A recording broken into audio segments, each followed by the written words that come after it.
Welcome to webs media Telugu. Srisailam దేవస్థానం ఆధ్వర్యంలో హిందూ ధర్మ ప్రచారంలో భాగంగా చెంచుగూడెంలో మా స్వామి మల్లన్న మా చెంతకే కార్యక్రమాలు ప్రారంభమయ్యాయి. బుధవారం మేకలబండ చెంచుగూడెంలో ఈ కార్యక్రమాన్ని కార్యనిర్వహణాధికారి ఎం శ్రీనివాసరావు ప్రారంభించారు. ముందుగా బయలువీరభద్రస్వామి ఆలయం నుంచి ధర్మ ప్రచార రథంతో శోభాయాత్ర నిర్వహించగా చెంచు భక్తులు గ్రామాన్ని రంగవల్లులతో అలంకరించారు. అనంతరం ప్రత్యేక వేదికపై స్వామి అమ్మవార్ల కళ్యాణోత్సవం వైభవంగా నిర్వహించారు. ఈ కార్యక్రమంలో దేవస్థానం అధికారులు, ఐటీడీఏ అధికారులు, సిబ్బంది పాల్గొన్నారు. భక్తులకు ప్రసాదాలు పంపిణీ చేయడంతో పాటు శేషవస్త్రాలు అందజేశారు. కాగా ఈ కార్యక్రమం మే 7న మార్కాపురం జిల్లా చింతలలో కొనసాగనుంది. क्षेम स्थैम धैर्य स्थैर्य विजय अभय आयुरारोग्य ऐश्वर्याभिवृद्ध्यर्थं धर्मार्थकाम्यमोक्ष चतुर्विध फल पुरुषार्थ सिद्ध्यर्थं श्रीशैल महाक्षेत्रं सर्वतोमुखाभि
ఈ పర్వతం యొక్క విశేషం ఏమిటో, స్వామివారి యొక్క గొప్పతనం ఏమిటో, అమ్మవారి యొక్క గొప్పతనం ఏమిటో వివరించబడేటటువంటిదే, పురాణంలో చెప్పబడినటువంటిదే ఇప్పుడు మనం ఈ మహాసంకల్ప మంత్ర పఠనంలో చెప్పుకుంటున్నాం. కాబట్టి మీరందరూ కూడా, మీకు కూడా అర్థమవుతుంది, శ్రద్ధగా వినాలి. మీ యొక్క మనసు కేంద్రీకరించుకొని ఆ పదాలు వింటే చాలు. ఇప్పుడు చెప్పబోయేటటువంటి ఆ యొక్క మహాసంకల్ప మంత్రాన్ని వింటే చాలు, సమస్త దోషాలు, పాపాలు అన్ని కూడాను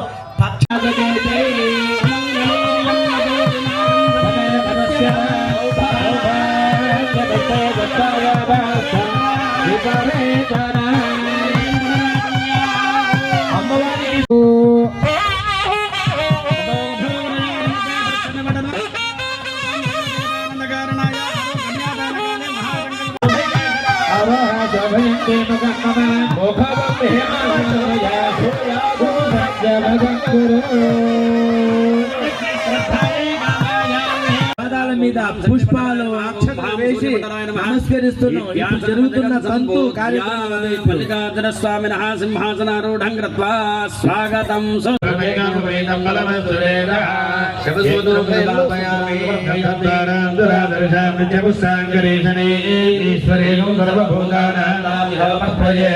కూడా అందరూ దర్శించండి. ఓం సర్వమంగళ మాంగళ్యే శివే సర్వార్థ సాధకే